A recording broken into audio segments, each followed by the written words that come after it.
Welcome to Can't Stop the Pop, the podcast, where we, that's me, Matty, and me, Craig, do a deep dive on a song from the 90s or noughties.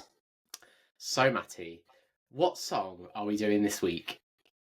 We are doing Will Young, Leave Right Now. So, Craig, what are your immediate thoughts?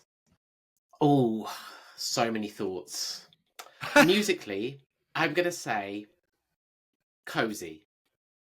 Cozy. Okay, I like that. I like that. But there's so much more to unpick. But before we get into all of that, who is Will Young and why are we talking about this song? So, Will Young, if you don't know, was the winner of the first series of Pop Idol in the UK. That's how he got his big break with his million-seller Evergreen, which is a massive big song. But Will is one of those rare reality TV stars, and it was especially rare at the time, that very quickly transitioned into someone who's taken very critically seriously. And it was with this second album that he did it, and particularly with this song. It was a really big song, and the Friday's Child album was absolutely massive and a big critical success. And that's the reason why we're talking about it. We're also talking about it because I love Will Young. I grew up listening to him, and as we'll discuss later, he was really important to me growing up, back in the early 2000s. Oh, so I mean, what do we want to say about the song, Craig? Well, I think it was really interesting as someone who I bought Evergreen. I love Evergreen. You know, I still love Evergreen. I know Evergreen's a tune. It's a tune, and I felt I wasn't a Will Young fan in the way. I don't think I was a Gareth Gates fan either. I just sort of, but I felt before Leave Right Now that I wasn't sure that what Will Young would do next. And I think a lot of people just sort of thought second album's not going to be as big as the first one, might have a sort of a moderate hit on it, and then he's just going to fade out. So when this song came out, I think it's a stunning song, but it's interesting in that it's not. I still don't think it's the sort of song that you would expect to launch the second album campaign of the winner of a TV talent show. Not at all, because it's very, very. It's understated. It's orchestral. It's beautifully, but it's very understated. And for me, the song is all about the slow build. Obviously, you've got the chorus, and the chorus hits you from the first time, but the whole song feels like a very intentional, very confident, slow build until you get past the middle eight and into the final chorus, where he sort of starts to belt out a little bit. But until that point, it's just, it's really, you think either they were so confident with this song that they really expected it to be a hit, or they thought, let's just put it out there and see how it does. And if it does well, great. And if it doesn't, I mean, I think that it's the first one. I really think that they must have had a confidence with the record label. I think the song is beautiful. As you've just said, it's got an orchestral strings to it. It builds to the sort of choir coming in the last chorus. And the thing is, I say this about probably the best Will Young songs and him when he's been at his best musically, in that he hits that sweet spot between being very radio friendly and commercial in a way that you could hear it in a car, you could hear it on the radio, you could hear it in an advert sort of thing. Yeah. but still there's so much more complexity and layers to it. I'm talking about this song. I'm talking about, songs like Grace and Jealousy and Friday's Child and all of the songs, all of these singles that he's released. It's quite a breadth of work.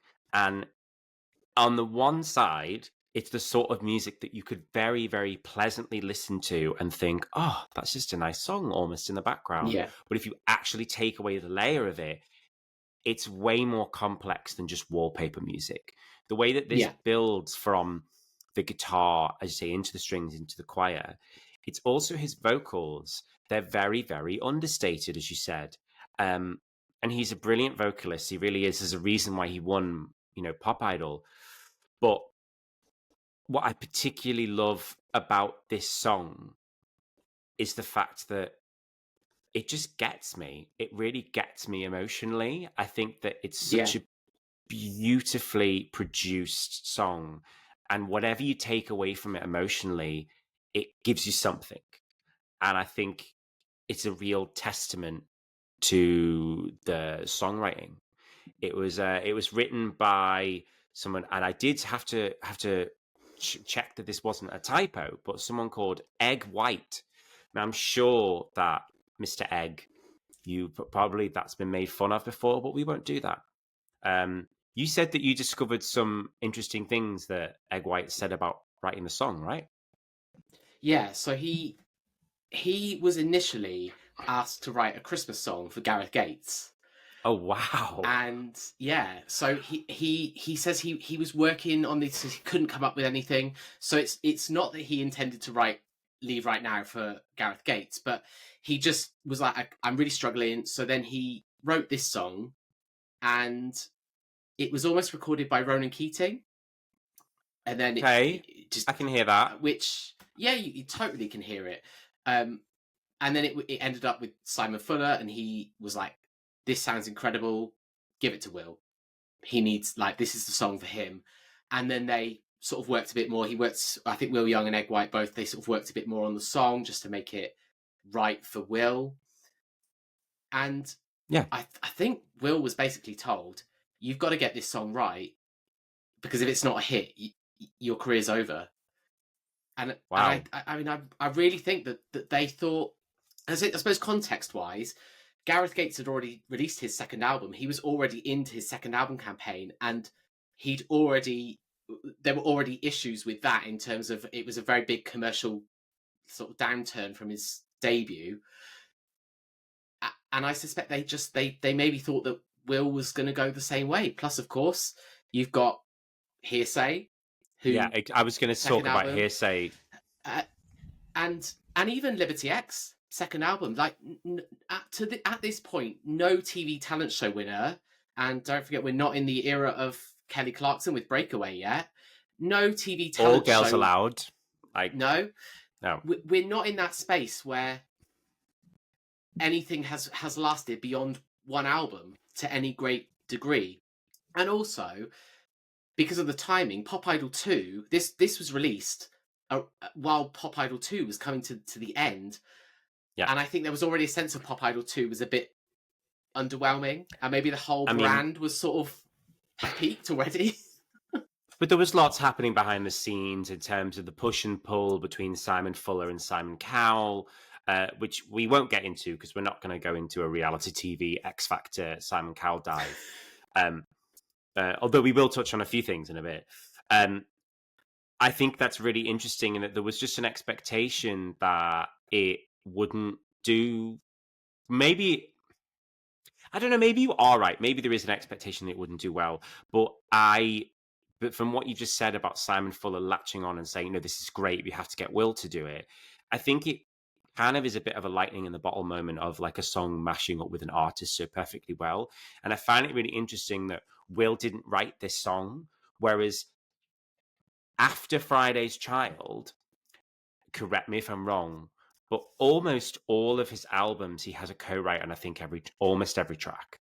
Whereas this album, it's still a bit, he kind of co-wrote half of them and had a bit of involvement in the writing process. But you just look at the difference between the previous single that he'd had the previous year of Don't Let Me Down / You and I. And I really like You and I like the fact that from that first album, it's one of the songs he has still performed over the years. But the difference of like feeling like a reality TV winner to feeling like a really classy pop star is immeasurable. The thing I think that Will brings to this track, and he definitely brought to this whole campaign of Friday's Child, which I love, is I just think vocally, he's such an amazing vocalist. He's not a riffer. Yeah. He's not a massive belter. He's, once again, I'm going technical with music, but he puts things in a very, very forward nasal placement with some of the stuff that he does as he goes higher in his register. But it's always precise. And never, ever have I felt with a Will Young record, oh, is he going to get that note? Or, oh, that was a bit of a stretch. And live, I can tell you now, I've saw him live, and it's like you could close your eyes and it is the record, just it sounds better.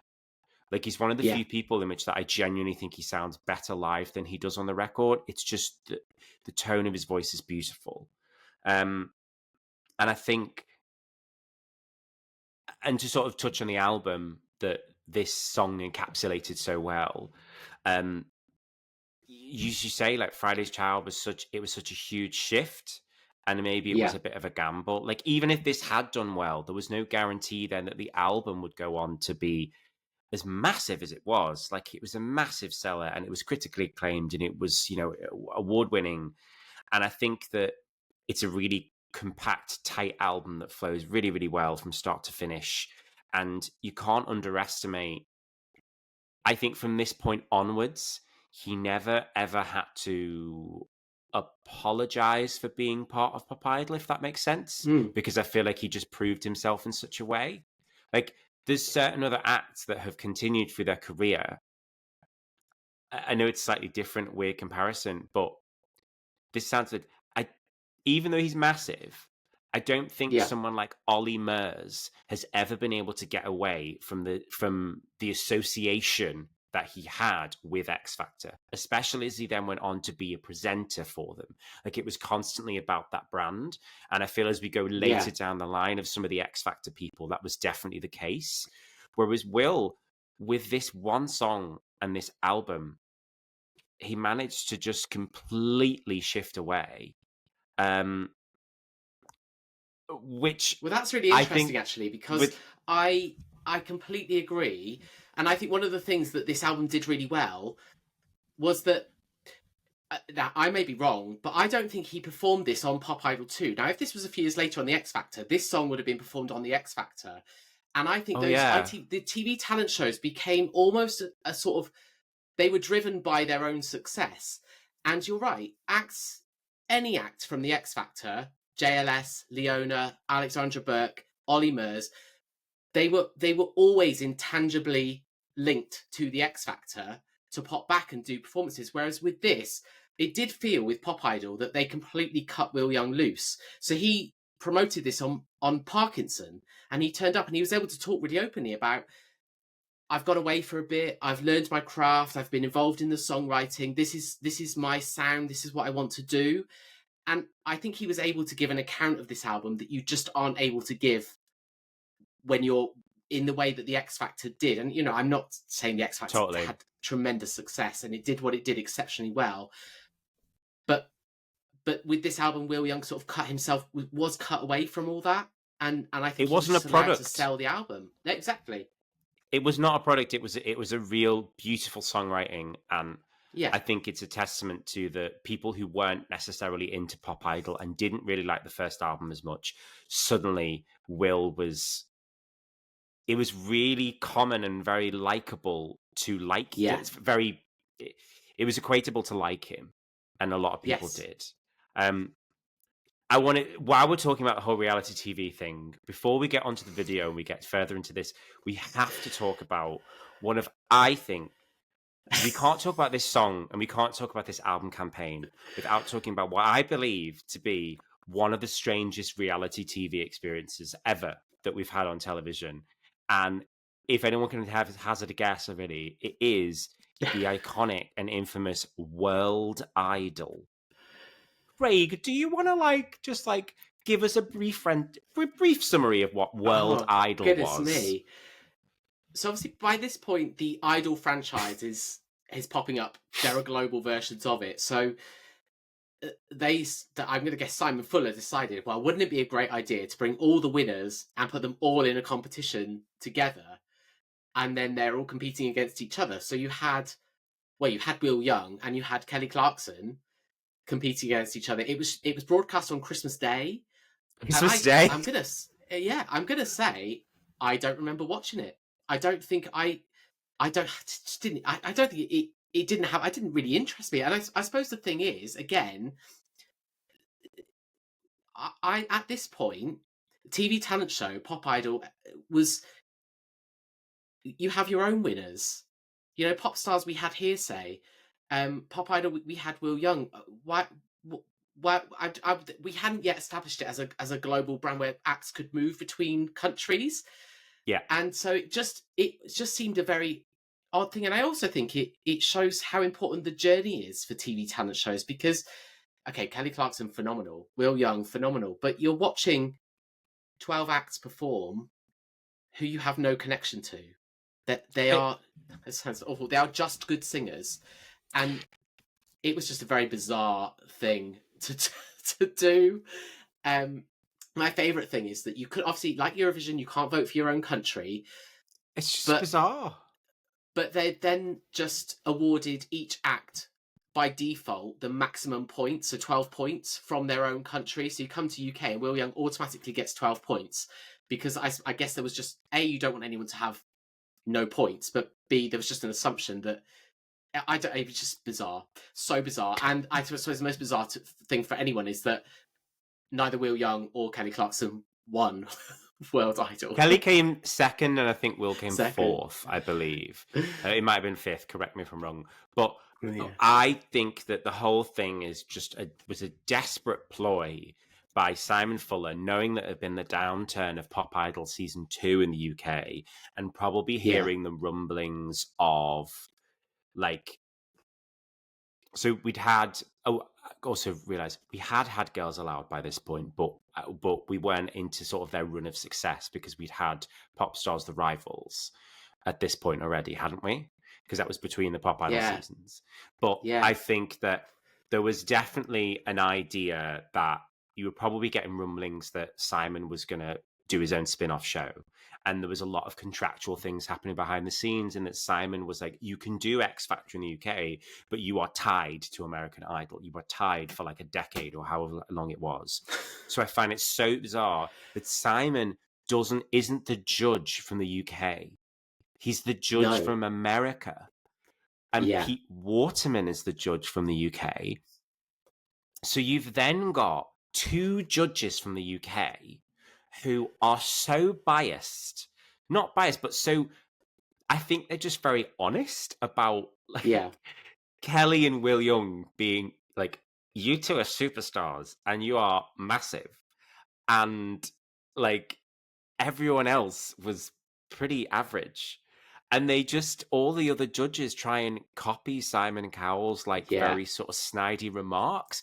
It was really weird Christmas Day viewing. And also the fact that it wasn't for charity, but it was on Christmas Day. It was profit.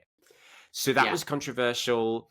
And so what, my point being is why this links to Will Young and Leave Right Now is that it's just so obvious to me that he did not want to be involved. Like, why would you want to be involved when you have just released a critically acclaimed #1 album? Which essentially Simon Cowell almost alludes to, because it's pretty documented that they never really saw eye to eye. And he sort of is a very knowing critique of like, you've not done things the normal way, you've just always done it your way. And I've got a lot of respect for you doing that. He didn't need to go in and prove himself. And it's really weird to me that most people went in and did a random cover version. Was it a song that they had performed when they were on Idol? because Will Young performed Light My Fire. And the Yeah. critiques were like as if it was just a random cover. And I want to be like, babe, like, this was like a hit song for him. Like Yeah, his version. but he did perform it on Pop Idol, and Kelly Clarkson did a song. So it was all Idol Okay. songs from. Yeah, it was just such a bizarre thing. But you're right, it was weird for him to do it at this point. Particularly, it's weird in any context, but certainly at this point, Really odd. And I think that he just very much looked like, I'm just going to get through this and it's going to be done.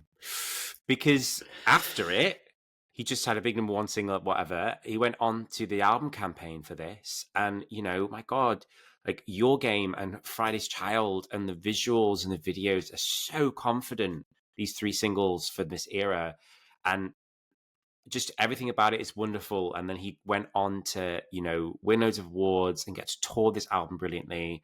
Yeah, it's just a wonderful lightning in the bottle moment of pop music. And it definitely was on trend.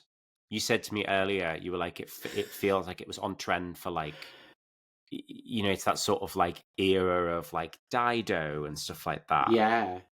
yeah. This was, I mean, that Christmas we had Friday's Child was #1, then Life for Rent was #1. So the UK, I don't know what was happening in the UK at that point, but we were very much in our somber, downbeat moment. And you know, Friday's Child and Leave Right Now totally tap into that. They do.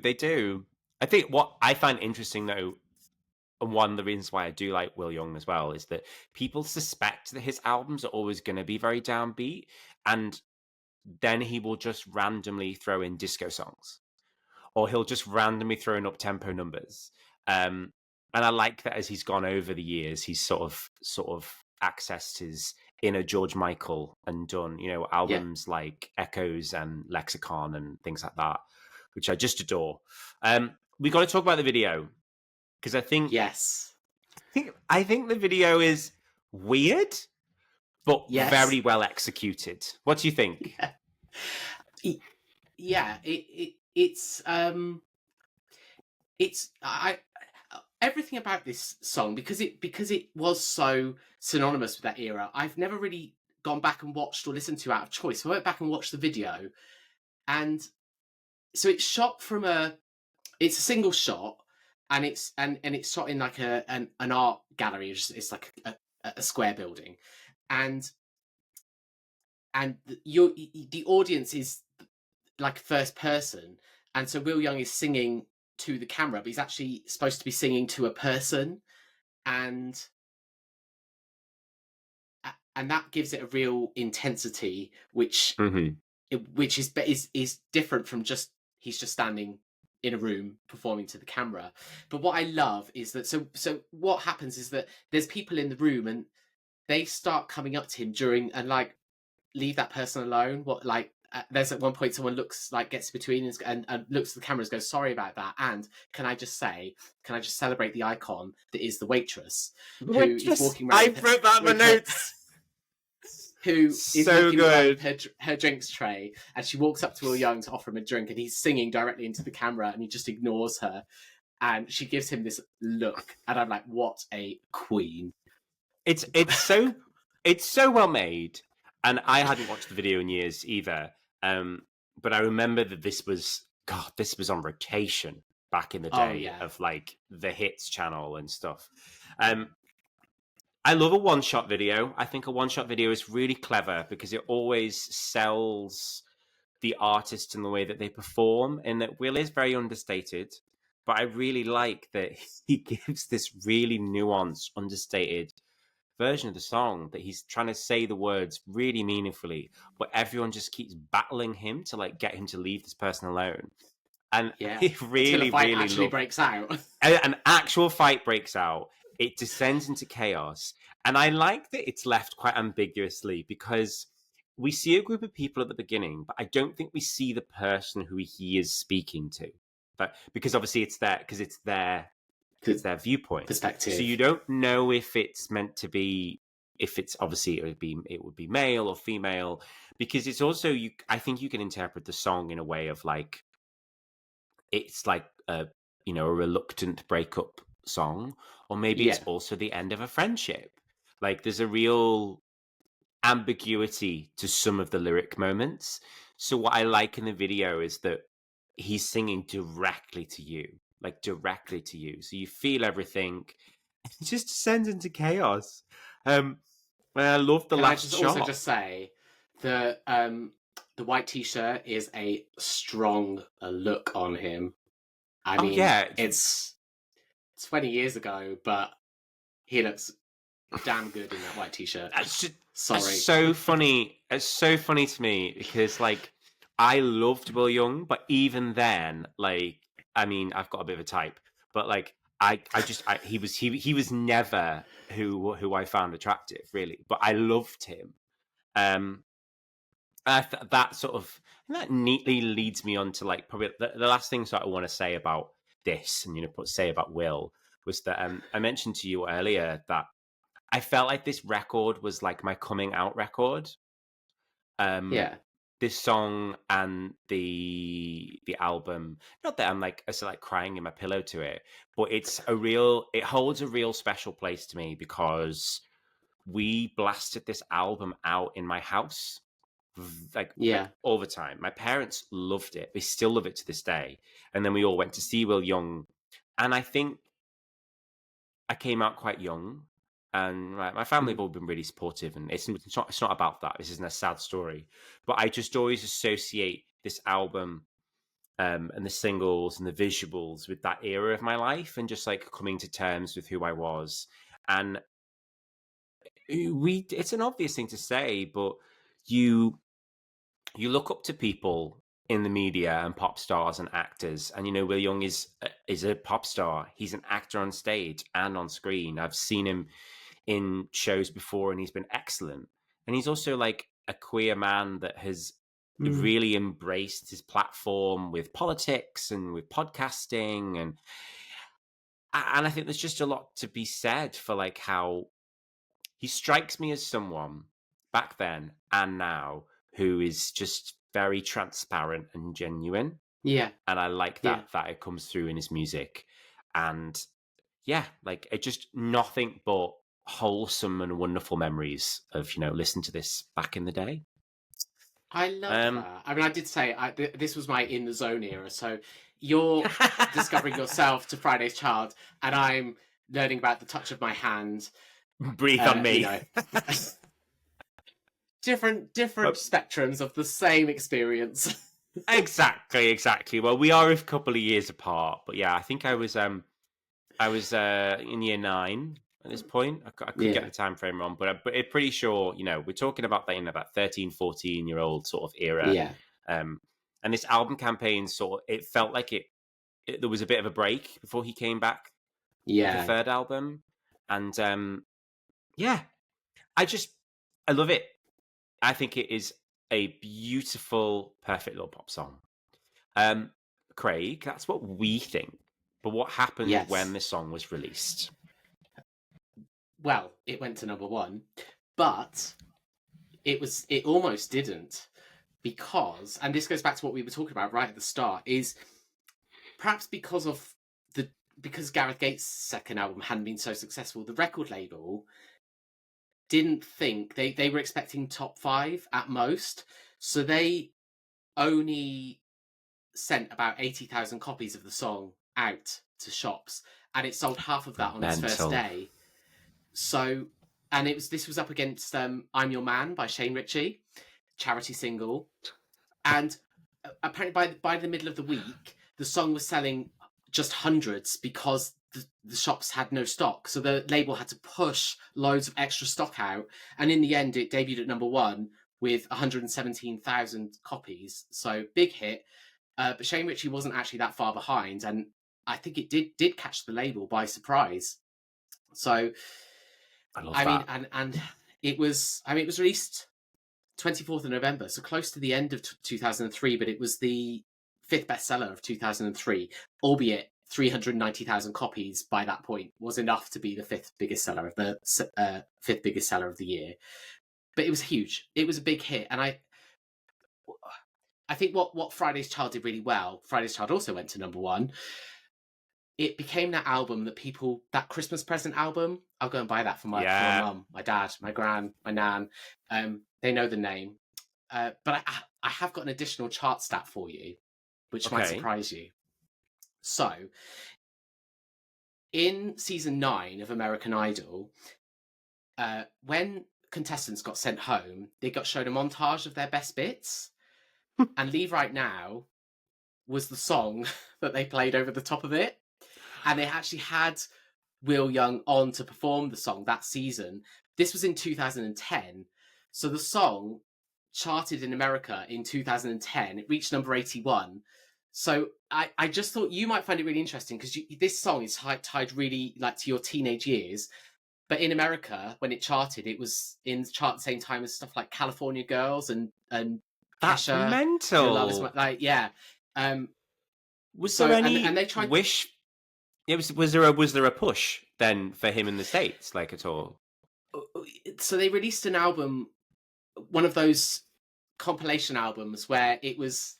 This is the new album by Will Young, but it was a compilation of the 3 albums he'd released in the UK. It didn't. I mean, that was about as much of a push as it got. I mean, they weren't going much further than that. But I had read that. Honestly, I'm fascinated. I need to see this track listing. Like, where is this discography? I need to read it. Stay with me, people. I am here. What is going on? Because I literally that popped up before, and I was like, "Is what?" I was like, "Nah, that's not a thing. What is going on?" We got the next one. Oh, it was after Let Go. No, it was after the hits. So he'd released 4 albums. So what is this? A variation of the hits, right? So oh my God, it was like an 8-track. It was just his singles, but not including the first album. Yeah. So it was 3 albums. So it was Leave Right Now, Your Game, Friday's Child, Switch It On, All Time Love, Who Am I, Changes and Grace. That's baffling that it was like an 8-track greatest hits released as an album. Oh. It's so weird, isn't it? That I mean, it wasn't. I mean, it wasn't a huge hit in America, but there are going to be people in America who think of "Leave Right Now" as a song from 2010. Absolutely love that. I love that random fact, and I just think, that links into what I love about him. In that you said about the whole, he was the Christmas present album, but I think that he was an era where like. It wasn't uncool to like him, if that makes sense. Like your mum could like him, but younger people could like him, and he was one of those rare acts that like both the commercialness liked him, but also like the gays liked him because he had openly come out in the press, and there was no hiding that. And yeah. Anyway, Will, if you are listening to this at all, or anyone knows him, like we want to interview you. Like I think you're fabulous. Like we want you on the show. So if you want to listen, to do a deep dive on Evergreen. Just saying. Craig wants to do Evergreen, that Westlife album track. But yeah, Will, we adore you, and we'll discuss any of your songs anytime. If you want to listen to Leave Right Now, you can find it on streaming anywhere you look. And Craig, where can they find us? So Can't Stop the Pop has a website where there are over 500 reviews, and you can find it at can'tstopthepop.com. We are also on social media. I am Matt_Atkins9 on Instagram. You can also find us on TikTok at Can't Stop the Pop Podcast, where we basically do this, but in 60-second clips, and we also do a few reaction videos to random performances. I am Can't_Stop_the_pop on Instagram and TikTok.